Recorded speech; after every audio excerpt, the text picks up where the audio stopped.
maligayang pagkain sa lahat ng kumakain, at magandang gabi sa iba, mga kaibigan. Ang ika-8 ng Marso ay lumalapit sa bawat araw, sa bawat minuto. Kaya kailangan na nating ihanda ang ating mga agimat para sa kahit sino na susubok na linlangin kayo ay hahanapin ang inyong agimat. Huwag mo siyang biguin. Kailangan mo siyang hayaan na ma-enjoy at ma-appreciate ang iyong baywang. Kaya hindi kita pababayaan ngayon. Siyempre, paliliitin natin ang baywang mo ngayon. Ang tinatawag na aspen waist, hindi iyong moose mula sa salitang lu. Hindi los, kundi aspin, osa, aspin, na ibig sabihin ito ay manipis, napakamanipis kung hindi alam ng iba. Bakit nawawala ito sa iba? Kasama natin ang isang kaibigan, ang skeleton. Ang posisyon ng kanyang buto ay nakasalalay sa kondisyon ng kalamnan. Ang talino natin ay hinuhubog ng tiyak na kalamnan. Nakikita mo ito dito. Ito ang ika-12 tadyang. Dito nagmula ang babae. Mula sa isa. Ito ang mismong tadyang kung saan nagmula si Eva kay Adan. Ngunit ito ay naroon ulit dito rin. At dito nakakabit ang quadratus muscle ng balakang. Ang ika-12. Ang distansya sa pagitan ng ika-12 tadyang ay tawagin nating tadyang ni Eva. Ito ay maaaring lumiit habang tumatanda. At maaaring hindi dahil sa pagtanda. Ibig sabihin, ito ay may tiyansang lumiit. Ang nagpapababa nito ay ang square muscle, ang lumbar muscle. Hindi ito masyadong parisukat. Makikita mo dito na hindi ito masyadong parisukat. Sa ideal na kondisyon, ito ay tao na may alam ng geometry. Ano nga ulit tawag sa hugis na ito? Ito ay isang pinahabang parihaba. Ang rectangular na kalamnan na ito ay isang pagkakamali, ngunit walang mag-aayos nito. Lahat ay nasanay na sa tinatawag na return muscle ng balakang at ito ay nagsisimulang umikli. Ang distansya sa pagitan ng ika-12 tadyang at ng lumbar bone, ang lumbar bone, at ang ating pelvis nagsisimula itong umikot pabalik. May tsansa itong umikot. Kailangan natin itong iikot pabalik upang madagdagan ang distansyang ito. It means nas core and nasawis. And pangalawa, kailangan nating ibalik muli ang tiyan. Para rito, kailangan natin ang mga oblique muscles ng tiyan. At ngayon mga kaibigan, ano ang ginawa ko sa harap ng inyong mga mata? Gagawa ko ng baywang para sa sarili ko. So dito sa lugar na ito, ngayon kung saan nakikita mo, ito ang baywang. At dito, gamit ang metro, ngayon ay susukatin ko ang distansya mula sa punto A hanggang punto B sa aking baywang. At tingnan natin sa simula kung anong sukat nito. Para makita ninyo rin. Sige, mas malapit. Sige, lumapit ka sa screen. Sige, kung kasama ang damit, susukatin ko rin ang damit sa huli. Ito ay 75. Kung iunat, ayan, 75. 75, hayaan mo na. May kaunting katandaan, 75 ang simula. Isulat mo ang sayo. Tatandaan ko ito. Ito ay 75 sentimetro. Ito ang ating panimulang punto. Ngayon, ano ang gagawin natin? Una, pagagandahin natin ang tono ng kalamnan ng tiyan. Ang front abdominal muscles, transverse muscles ng tiyan. Nai-relax na natin ng iyong quadriceps muscles. Tingnan mo kung ano ang gagawin ko sa kilos na ito. Napaka-interesante para rito. Kukuha tayo ng roller sa mga kondisyon ng tahanan. Ito ay maaring maging simpleng unan na pwede mong upuan. Kung saan ka hihiga. Walang pagkakaiba, ilalagay natin ang ating puwetan sa unan na ito. Mayroon tayong lumbar spine at sa puntong ito kung nasaan ang iyong ika-5 lumbar vertebra. At maglalaway ka. Hindi ito gaanong mahalaga. Susubukan mong abutin ang sahig gamit ang bahaging ito. Ganito. Sa buwan niyong ginagawa mo ito, gadagana ang mga kalamnan sa tiyan mo. Darating ang paghihirap at ngayon ay tingnan natin ng detalyado ang katawan ng tao. Hindi sa kanyang buto kung paano ito ginagawa. Paano kung aalisin natin itong metro sa parehong lugar? Tingnan mo dito, ilalagay ko na hindi natin sasabihin na sa ibang microscope at maghintay. Kaya mayroong ganitong pagkakaiba sa pagitan ang mga sentimetro. Hindi ko kayo lolokohin. Kaya tingnan mo, tulad ng sinabi ko, ipapatong ko ang puwetan ko at ang aking panglimang lumbar vertebra. Itinututok ko ang aking vertebra sa sahig. Nakabend ang aking mga bindi. Ang una mong gagawin kung medyo madali para sa iyo at simulan mong ituwid ang iyong mga binti. Sinusubukan mo itong gawin. At kailangan mo gawin ito ng nakabend na tuhod. Kailangan mong gawin ang ganitong kilos ng 10 beses. I-stretch mo ang iyong likod sa sahig. Ilapat ang balakang sa sahig. Habang ginagawa ito, ilagay ang iyong mga kamay sa iyong tiyan at damhin kung paano tumitigas ang mga kalamnan ng tiyan habang ginagawa ito. At gawin ito ng 10 ulit. Pagkatapos ay magpahinga ng 15 hanggang 20 segundo at ulitin ng 10 ulit. Kung masyadong madali, subukan mong ituwid ang iyong mga paa. Ngunit sa paglipas ng panahon, gagawin mong komplikado ang ehersisyo na ito sa pamamagitan ng pagtutuwid ng iyong mga paa. Una, gawin mo ang 2 approach ng kumikilos at isa sa static. Sa static, ilapat mo ang iyong lower back sa sahig. Kontrolin mo ang mga kalamnan ng tiyan mo gamit ang iyong mga kamay para maging tense sila. At panatilihin mo ang posisyong ito sa loob ng 20 segundo. Ano ang kakaiba sa ehersisyong ito? Ang punto ay kapag ang mga kalamnan sa tiyan ay nanghina, sila ay nagsisimulang tumulong sa paghinga ng hindi normal. Nang medyo tinabingi natin ang ating pelvis, ang kalamnan ay mai-strained. Nagsisimulang mas makilahok ang quadratus lumborum sa paghinga. Mag-relax habang nag-i-inhale at mas tumutulong ang mga tadyang, lalo na sa parteng ito sa likod. Sila ay nagsisimulang aktibong mas makilahok sa paghinga. At dahil dito, ang ating quadratus lumborum muscles ay nagsisimulang mag-relax. Hindi na masyadong malakas ang tensyon. Ang bigat ay lumilipat na sa mga kalamnan ng tiyan. Kaya, ito ang unang hakbang. Inactivate natin ang rectus abdominis muscles lower part mo. Medyo tinabingi ang pelvis at nirelax natin ang quadratus muscle. Ano ang susunod mga kaibigan? Gusto mo bang malaman? At susunod, pupunta na tayo sa oblique na kalamnan ng tiyan. I-improve natin ang mobility ng thoracic vertebrae na malapit sa pelvis. Para sa mga walang baywang, ang mobility na ito, mahina ito.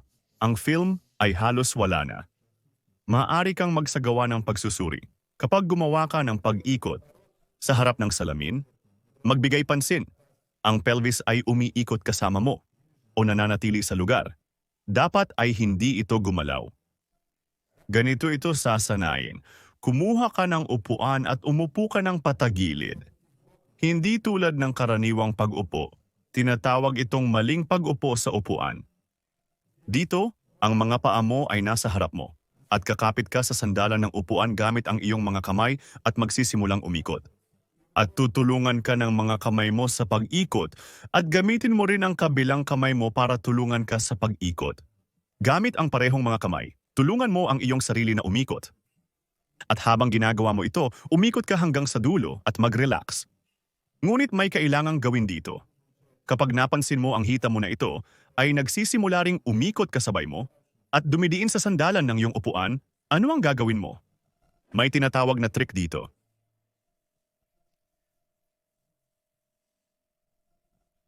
Kumuha ka ng roller, bola, at ipitin mo sa pagitan ng iyong mga hita tulad nito at gawin mo ang pag-ikot na ito. Umikot ka. Dito ay maaari mong maramdaman ang tensyon sa pagitan ng mga tadyang, ang pelvis. Ang mga abdominal muscle ay maaaring tumigas, gumawa ng galaw, umabot sa resistensya. Panatilihin ito sa loob ng 5 segundo. Mag-relax. Panatilihin ang posisyong ito at mag-relax ulit. At ulitin mo ito ng 10 ulit. Sa isang direksyon at syempre sa kabilang direksyon naman. Maaaring mangyari na kapag ginawa mo ang ehersisyong ito, maaaring ang iyong pag-ikot sa isang direksyon ay maging mas maluwag kaysa sa kabilang direksyon. Maaaring tumunog ang iyong likod. Huwag kang matakot. Ito ay dahil lamang sa isang gumalaw na kasukasuan na matagal nang hindi gumagalaw. Ginawa natin ng kilos, nag-relax, gumawa ng kaunting pag-ikot sa tulong ng ating mga kamay, nag-relax din. Uulitin natin ito ng 10 ulit. Tinutulungan natin ang ating spine na ibalik ang kanyang mobility na tulad noong tayo ay nasa edad 15 o 20. At pinabata natin ang ating spine. Oo, kaya mga kaibigan, natapos na tayo sa ating pangalawang yugto. Ang ikatlong yugto ay aktibong paggalaw. Ibalik natin ang aktibong paggalaw sa vertebrae. Kumuha ng ganitong roller. Anong problema, Austin? Ganito at sa pagitan ng iyong kazan at pader. Iyan ang dahilan kung bakit natin ito ginawa, para ayusin ang taas. At ngayon ay magsisimula tayong umikot at dapat na maabot ng ating kamay ang roller. Pero iikot din natin ang balikat kasabay ng kamay. Gagawin natin kilos na ito sa isang panig. Pagkatapos, gagawin natin ang kilos sa kabilang panig. Simulan mo muna rito. Mararamdaman mong mas maluwag ang pag-ikot sa isang panig. Yung barikot sa mga kabilang direksyon ay maaaring hindi ganong maganda para sa iyo. Huwag kang mag-alala, ituloy mo lang ang ginagawa mo. Sa loob ng 3 o 4 na araw, ang mga pag-iikot na ito ay magiging magkapareho na para sa iyo. Ang pagkataon ay magpalit. Sa isang panig, pagkatapos ay sa kabilang panig naman, at paabutin ito sa roller. Gawin ito ng 10 beses sa isang panig at 10 beses sa kabilang panig at pagkatapos ay 10 o 15 beses ng kabilaan. Gagawin natin ang kilos na ito mga kaibigan. Isipin ninyo lahat. Hindi pa tapos, may naghihintay pang huling ehersisyo sa pagkontrol na magpapabigat palalo sa ating mga kalamnan at mas malakas. Sa show na gamit ang espesyal na goma. Katulad nito, tingnan mo kaibigan, ito rin ay isang life hack mula sa tunay na karanasan. Para maging fix nito, mas mabuti na hindi dito sa kamay. Nahuhulog ito pero dito sa parteng ito ng pinto, tulad nito sa likod ng mesa. Pwede mo ring ibuhol kabilang side para mas matibay ang kapit. Ipantay ito sa siko. Kailangan nating ikabit ang goma.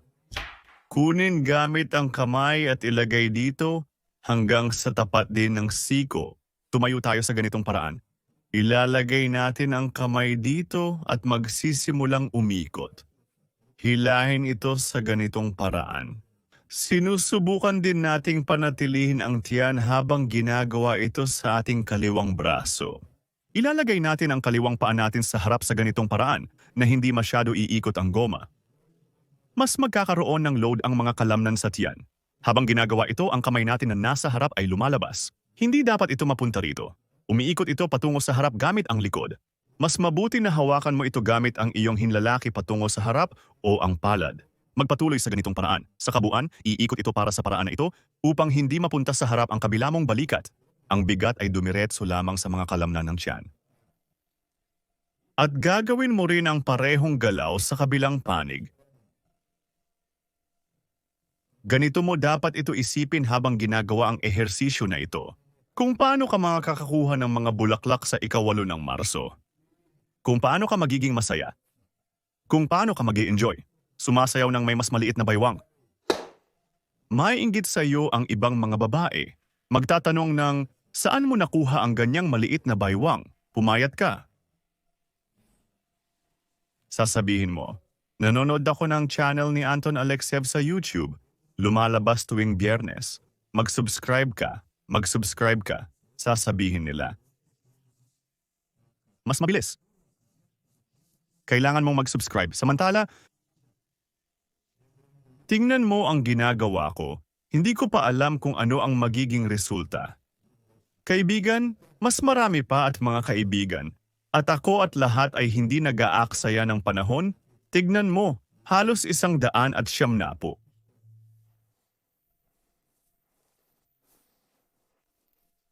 Hindi ka taga rito na may minus na 4. I-round up natin sa 5 minus 5 na sentimetro para sa ilang minuto na binilang at mga kaibigan na nagtrabaho kasama ko. Isulat ninyo sa mga komento kung ilang sentimetro ang nawala sa inyo. Kayo ba ay nadismaya sa nangyari o sa kabaligtaran ay natuwa dahil ang mga sentimetro na ito ay kasama ninyo sa buhay ninyo? Ito ay parang sa inyo kung saan ay ito ay nawala ng hindi alam. Nawala ba ito sa hangin o lumipat sa ibang parte ng katawan tulad ng kalamnan? Ano mga kaibigan? Malapit na ang ikawalo ng Marso. Ibig sabihin, hanggang sa muli nating pagkikita. Hanggang sa mga bagong broadcast. Maglaro tayo ng sports. Nagbibigay tayo ng mga like. Nag-iiwan tayo ng mga komento. Tinutulungan natin ang mga magulang. Hanggang sa mga bagong broadcast. Sa mga walang tali, ipasa rin sa mga kaibigan? Hindi, ipasa lang sa mga kaibigan.